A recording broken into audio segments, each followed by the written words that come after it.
This is because your very request is a statement of lack, and you're saying you want a thing only works to produce that precise experience, wanting in your reality.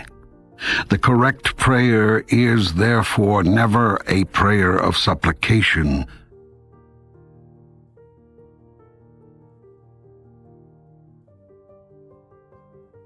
Hello, my name is Neale Donald Walsch. You are about to have an extraordinary experience.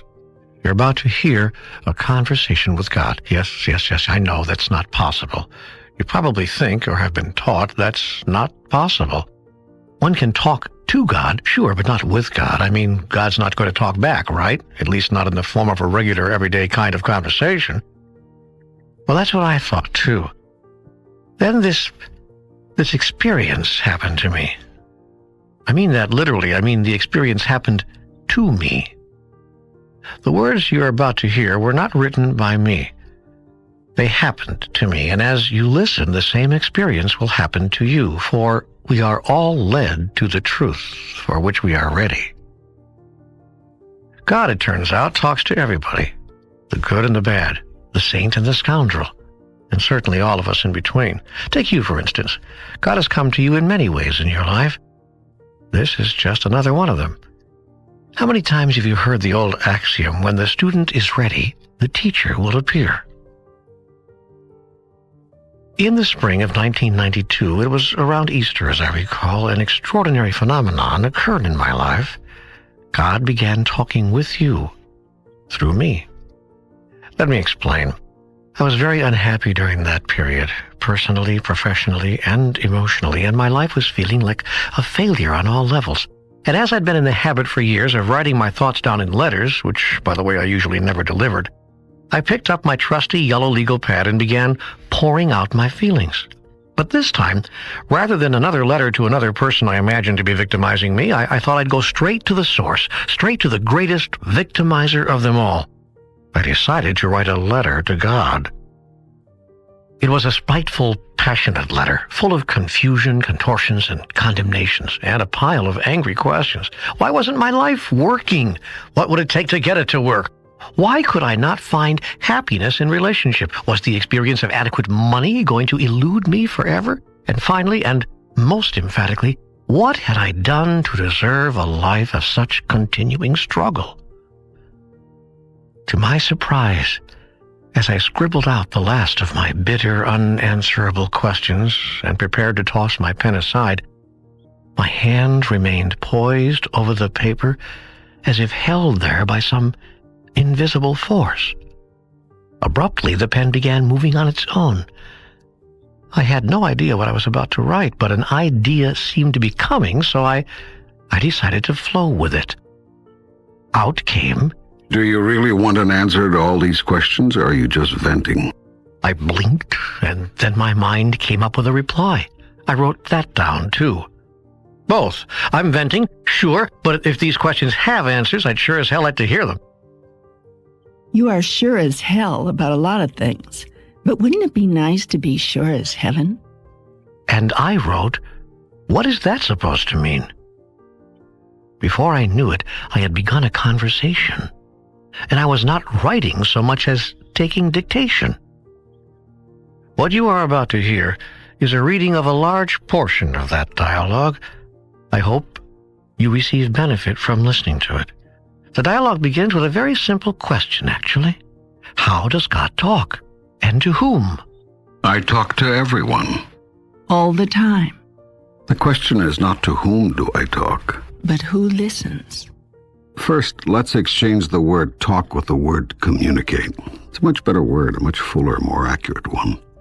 When we try to speak to each other, me to you, you to me, we are immediately constricted by the unbelievable limitation of words. For this reason, I do not communicate by words alone. In fact, rarely do I do so. The most common form of communication is through feeling. Feeling is the language of the soul. If you want to know what's true for you about something, look to how you're feeling about it. Feelings are sometimes difficult to discover, and often even more difficult to acknowledge. Yet hidden in your deepest feelings is your highest truth.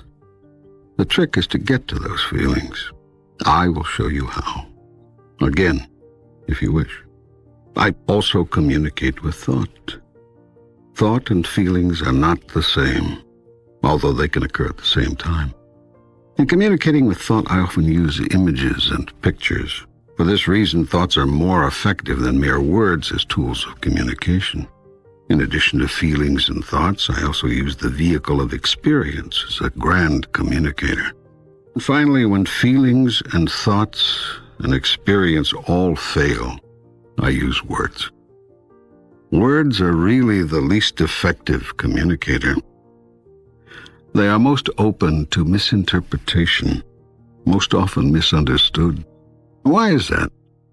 It is because of what words are. Words are merely utterances, noises that stand for feelings, thoughts, and experience.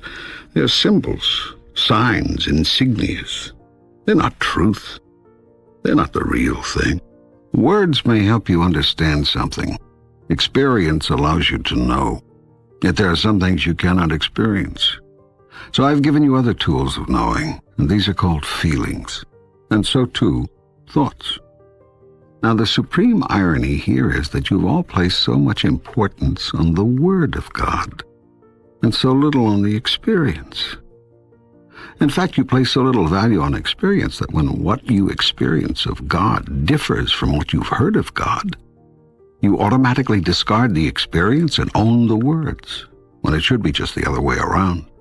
Your experience and your feelings about a thing represent what you factually and intuitively know about that thing. Words can only seek to symbolize what you know, and can often confuse what you know. These, then, are the tools with which I communicate. Yet they are not the methods. For not all feelings, not all thoughts, not all experience, and not all words are from me. Many words have been uttered by others in my name. Many thoughts and many feelings have been sponsored by causes not of my direct creation. Many experiences result from these. The challenge is one of discernment. The difficulty is knowing the difference between messages from God and data from other sources. Discrimination is a simple matter with the application of a basic rule. Mine is always your highest thought, your clearest word, your grandest feeling. Anything less is from another source. Now the task of differentiation becomes easy, for it should not be difficult even for the beginning student to identify the highest, the clearest, and the grandest. Yet will I give you these guidelines. The highest thought is always that thought which contains joy. The clearest words are those words which contain truth. The grandest feeling is that feeling which you call love. Joy, truth, love. These three are interchangeable, and one always leads to the other. It matters not in which order they are placed. Having with these guidelines determined which messages are mine and which have come from another source, the only question remaining is whether my messages will be heeded. Most of my messages are not. Some because they seem too good to be true. Others because they seem too difficult to follow. Many because they are simply misunderstood. Most because they are not received. My most powerful messenger is experience, and even this you ignore. Especially this you ignore. Your world would not be in its present condition were you to have simply listened to your experience. The result of your not listening to your experience is that you keep reliving it over and over again. For my purpose will not be thwarted, nor my will be ignored. You will get the message, sooner or later. I will not force you to, however. I will never coerce you. For I have given you a free will, the power to do as you choose. And I will never take that away from you, ever. And so I will continue sending you the same messages over and over again throughout the millennia to whatever corner of the universe you occupy. Endlessly will I send you my messages, until you have received them and held them close, calling them your own. My messages will come in 100 forms, at 1,000 moments across 1,000,000 years. You cannot miss them if you truly listen. You cannot ignore them once truly heard. Thus will our communication begin in earnest. Where in the past, you have only talked to me, praying to me, interceding with me, beseeching me. Yet now can I talk back to you, even as I'm doing here. How can I know this communication is from God? How do I know this is not my own imagination? What would be the difference? Do you not see that I could just as easily work through your imagination as anything else? I will bring you the exact right thoughts, words, or feelings at any given moment, suited precisely to the purpose at hand, using one device or several. You will know these words are from me because you, of your own accord, have never spoken so clearly. Had you already spoken so clearly on these questions, you would not be asking them. To whom does God communicate? Are there special people? Are there special times? All people are special, and all moments are golden. There's no person and there's no time one more special than another. Many people choose to believe that God communicates in special ways and only with special people. This removes the mass of the people from responsibility for hearing my message, much less receiving it, which is another matter, and allows them to take someone else's word for everything. You don't have to listen to me, for you've already decided that others have heard from me on every subject, and you have them to listen to. By listening to what other people think they heard me say, you don't have to think at all.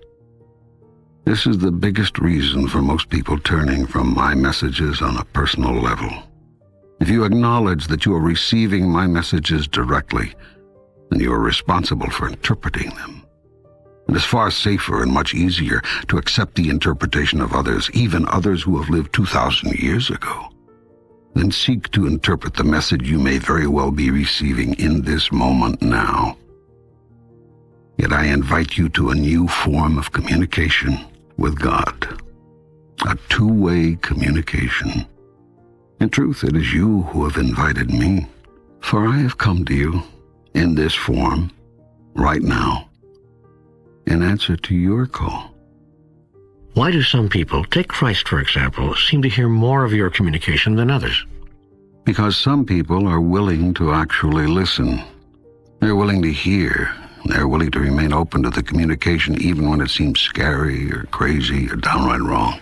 We should listen to God even when what's being said seems wrong? Especially when it seems wrong. If you think you are right about everything, who needs to talk with God? Go ahead and act on all that you know. But notice that you've all been doing that since time began. And look at what shape the world is in. Clearly, you've missed something. Obviously, there's something you don't understand. That which you do understand must seem right to you, because right is a term you use to designate something with which you agree. What you've missed will, therefore, appear at first to be wrong. The only way to move forward on this is to ask yourself, what would happen if everything I thought was wrong was actually right? Every great scientist knows about this. When what a scientist does is not working, a scientist sets aside all of the assumptions and starts over. All great discoveries have been made from a willingness and ability to not be right. And that's what's needed here. You cannot know God until you stop telling yourself that you already know God. You cannot hear God until you stop thinking that you've already heard God. I cannot tell you my truth until you stop telling me yours. But my truth about God comes from you. Who said so? Others. What others? Leaders, ministers, rabbis, priests, books, the Bible, for heaven's sake. Those are not authoritative sources. They aren't. No. Then what is? Listen to your feelings. Listen to your highest thoughts. Listen to your experience. Whenever any of these differ from what you've been told by your teachers or read in your books, forget the words. Words are the least reliable purveyor of truth.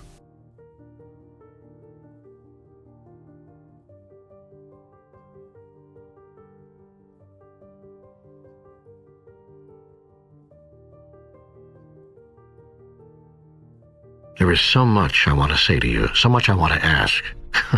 I don't know where to begin. For instance, why is it that you do not reveal yourself? If there really is a God and you're it, why do you not reveal yourself in a way we can all understand? I have done so over and over. I'm doing so again right now. No, I mean by a method of revelation that is incontrovertible, that cannot be denied. Such as? Such as appearing right now before my eyes. I am doing so right now. Where? Everywhere you look. No, I mean in an incontrovertible way. What way would that be? In what form or shape would you have me appear? In the form or shape you actually have. That would be impossible, for I have no form or shape you understand. I could adopt a form or shape that you could understand, but then everyone would assume that what they have seen is the one and only form and shape of God, rather than a form or shape of God, one of many. People believe I am what they see me as, rather than what they do not see. But I am the great unseen, not what I cause myself to be in any particular moment. In a sense, I am what I am not. It is from the am-notness that I come, and to it I always return. Yet when I come in one particular form or another, a form in which I think people can understand me, people assign me that form forevermore. And should I come in any other form to any other people, the first say I did not appear to the second, because I did not look to the second as I did to the first, nor say the same things. So how could it have been me? You see, then, it matters not in what form or in what manner I reveal myself. Whatever manner I choose and whatever form I take, none will be incontrovertible. But if you did something that would evidence the truth of who you are beyond doubt or question, there are still those who would say it is of the devil, or simply someone's imagination, or any cause other than me. If I revealed myself as God Almighty, King of heaven and earth, and moved mountains to prove it, there are those who would say, it must have been Satan. And such is as it should be. For God does not reveal God's self to God's self from or through outward observation, but through inward experience. And when inward experience has revealed God's self, outward observation is not necessary. And if outward observation is necessary, inward experience is not possible. If then revelation is requested, it cannot be had. For the act of asking is a statement that it is not there, that nothing of God is now being revealed.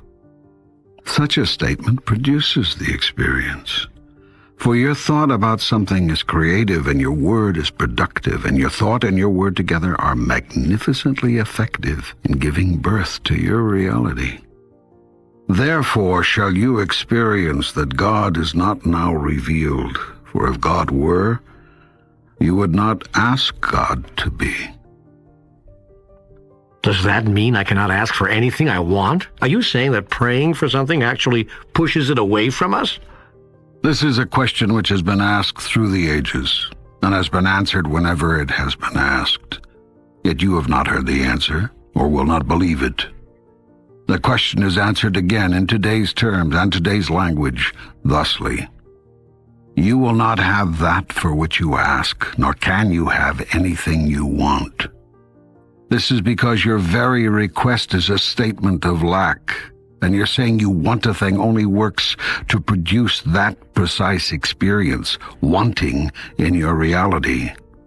The correct prayer is therefore never a prayer of supplication, but a prayer of gratitude.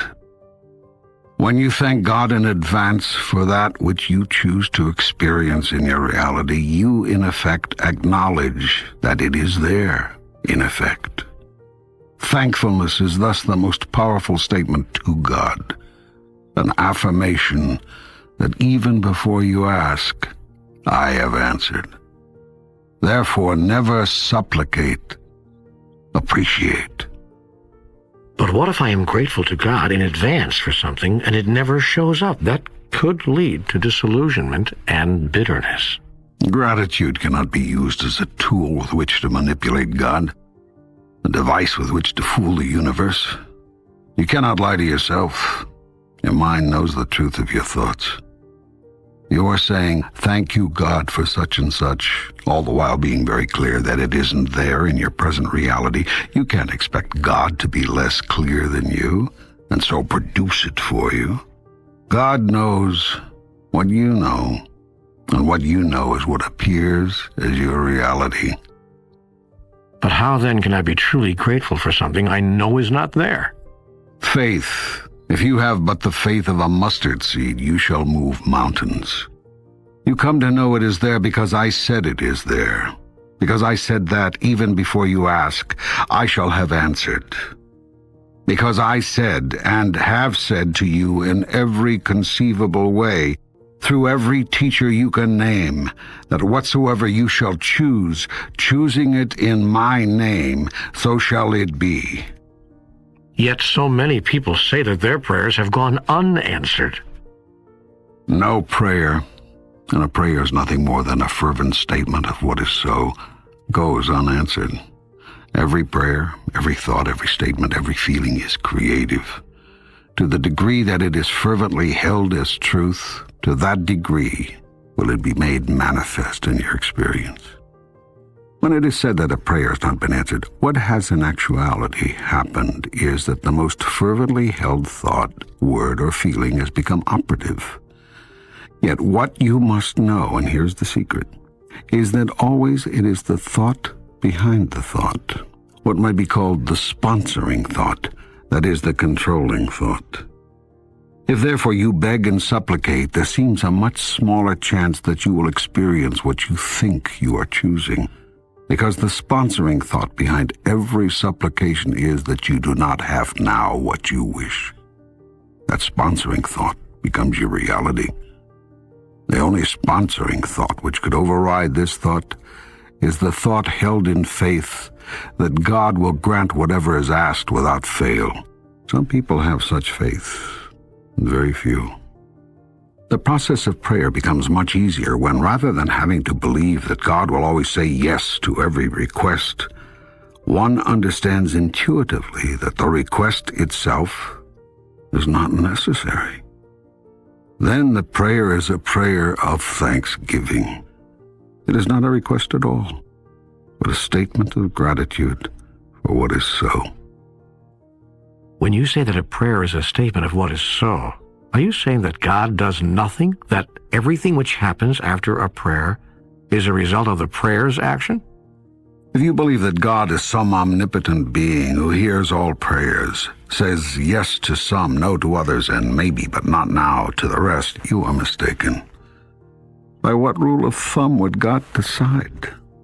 If you believe that God is the creator and decider of all things in your life, you are mistaken. God is the observer, not the creator.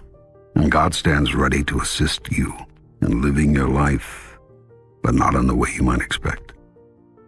It is not God's function to create or uncreate the circumstances or conditions of your life. God created you in the image and likeness of God. You have created the rest through the power God has given you. God created the process of life and life itself as you know it. Yet God gave you free choice to do with life as you will. In this sense, your will for you is God's will for you. You are living your life the way you are living your life, and I have no preference in the matter. This is the grand illusion in which you have engaged, that God cares one way or the other what you do. I do not care what you do, and that is hard for you to hear. Yet do you care what your children do when you send them out to play? Is it a matter of consequence to you whether they play tag or hide and seek or pretend? No, it is not. Because you know they are perfectly safe. You have placed them in an environment which you consider friendly and very okay. Of course, you will always hope that they do not hurt themselves. And if they do, you will be right there to help them, heal them, allow them to feel safe again, to be happy again, to go and play again another day. But whether they choose hide and seek or pretend will not matter to you the next day either. You will tell them, of course, which games are dangerous to play. But you cannot stop your children from doing dangerous things. Not always, not forever. Not in every moment from now until death. It is the wise parent who knows this. Yet the parent never stops caring about the outcome. It is this dichotomy, not caring deeply about the process, but caring deeply about the result, that comes close to describing the dichotomy of God. Yet God, in a sense, does not even care about the outcome, not the ultimate outcome. This is because the ultimate outcome is assured. And this is the second great illusion of man, that the outcome of life is in doubt. It is this doubt about ultimate outcome that has created your greatest enemy, which is fear. For if you doubt outcome, then you must doubt Creator. You must doubt God. And if you doubt God, you must live in fear and guilt all your life.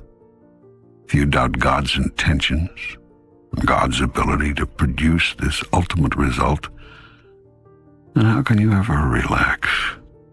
How can you ever truly find peace? Yet God has full power to match intentions with results. You cannot and will not believe in this, even though you claim that God is all-powerful. And so you have to create in your imagination a power equal to God, in order that you may find a way for God's will to be thwarted. So you have created in your mythology the being you call devil. You have even imagined a God at war with this being, thinking that God solves problems the way you do. Finally, you have actually imagined that God could lose this war. All of this violates everything you say you know about God, but this doesn't matter. You live your illusion, and thus feel your fear, all out of your decision to doubt God. But what if you made a new decision? What then would be the result? I tell you this, you would live as the Buddha did, as Jesus did, as did every saint you have ever idolized. Yet, as with most of these saints, people would not understand you. And when you tried to explain your sense of peace, your joy in life, your inner ecstasy, they would listen to your words but not hear them. They would try to repeat your words, but would add to them. They would wonder how you could have what they cannot find. And then they would grow jealous. Soon jealousy would turn to rage, and in their anger they would try to convince you that it is you who do not understand God. And if they were unsuccessful at tearing you from your joy, they would seek to harm you. So enormous would be their rage. And when you told them it does not matter, that even death cannot interrupt your joy nor change your truth, they would surely kill you. Then, when they saw the peace with which you accepted death, they would call you a saint and love you again. For it is the nature of people to love, then destroy, then love again that which they value most. But why? Why do we do that? All human actions are motivated at their deepest level by one of two emotions, fear or love. In truth, there are only two emotions, only two words in the language of the soul. These are the opposite ends of the great polarity which I created when I produced the universe and your world as you know it today. These are the 2 points, the alpha and the omega, which allow the system you call relativity to be. Without these 2 points, without these 2 ideas about things, no other idea could exist. Every human thought and every human action is based in either love or fear. There's no other human motivation, and all other ideas are but derivatives of these 2. They are simply different versions, different twists on the same theme. Think on this deeply, and you will see that it is true. This is what I have called the sponsoring thought. It is either a thought of love or fear. This is the thought behind the thought behind the thought. It is the first thought. It is prime force. It is the raw energy that drives the engine of human experience. And here is how human behavior produces repeat experience after repeat experience. It is why humans love, then destroy, then love again. Always there's the swing from one emotion to the other.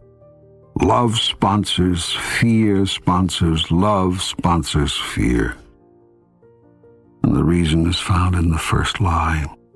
The lie which you hold is the truth about God, that God cannot be trusted, that God's love cannot be depended upon, that God's acceptance of you is conditional, that the ultimate outcome is thus in doubt.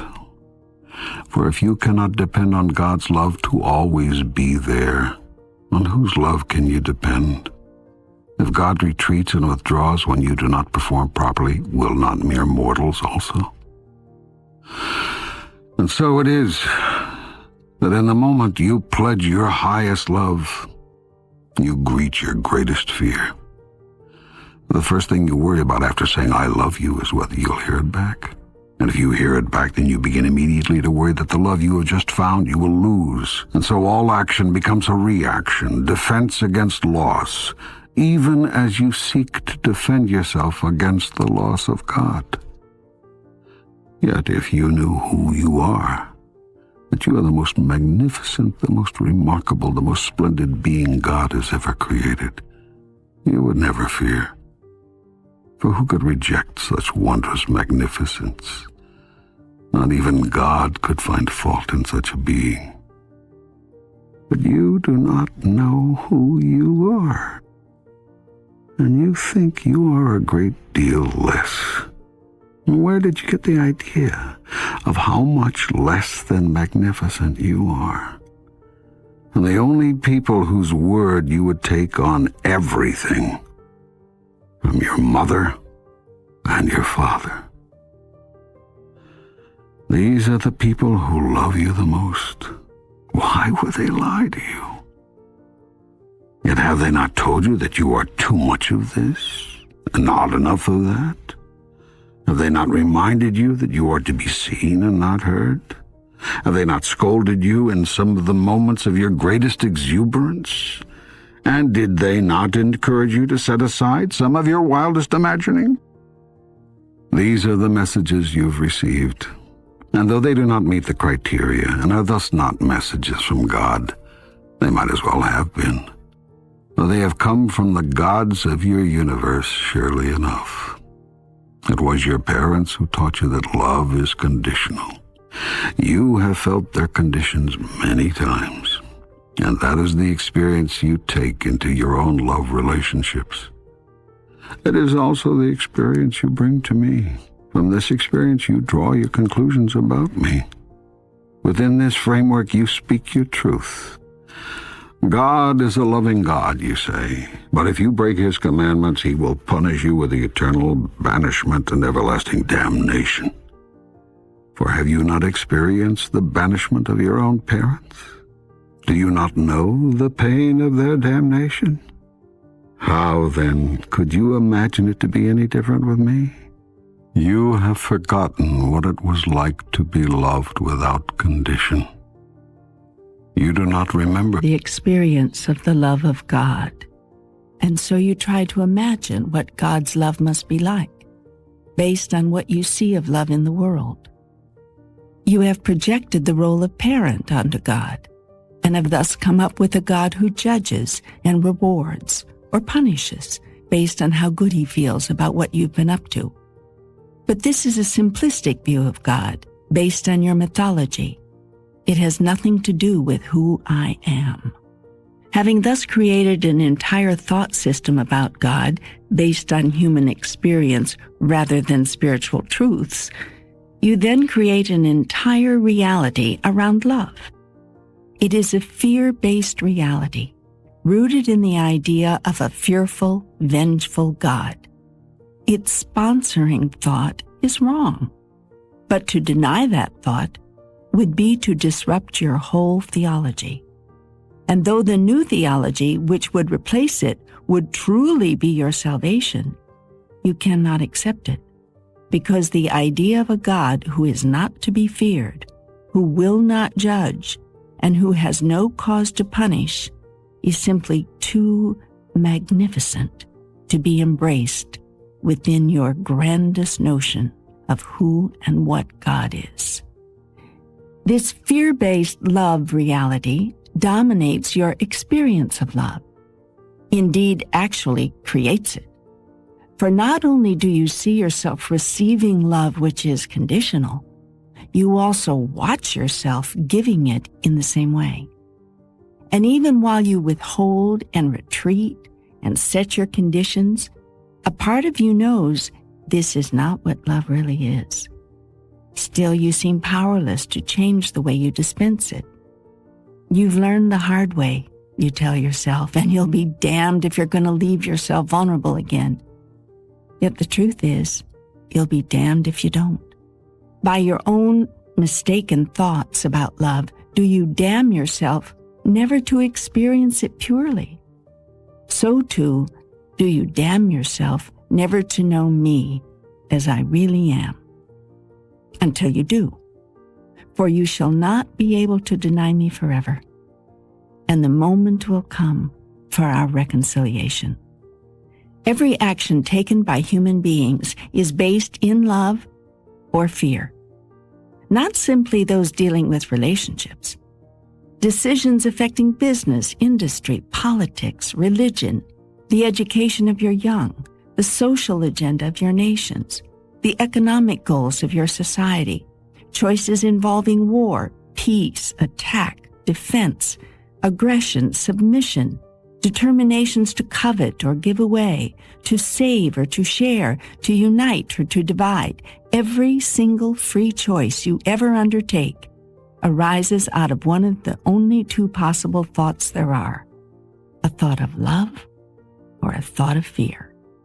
Fear is the energy which contracts, closes down, draws in, runs, hides, hoards, harms. Love is the energy which expands, opens up, sends out, stays, reveals, shares, heals. Fear wraps our bodies in clothing. Love allows us to stand naked. Fear clings to and clutches all that we have. Love gives all that we have away. Fear holds close. Love holds dear.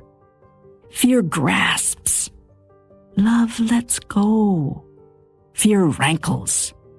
Love soothes. Fear attacks. Love amends. Every human thought, word, or deed is based in one emotion or the other. You have no choice about this, because there is nothing else from which to choose. But you have free choice about which of these to select. You make it sound so easy. And yet in the moment of decision, fear wins more often than not. Why is that? You've been taught to live in fear. You have been told about the survival of the fittest, and the victory of the strongest, and the success of the cleverest.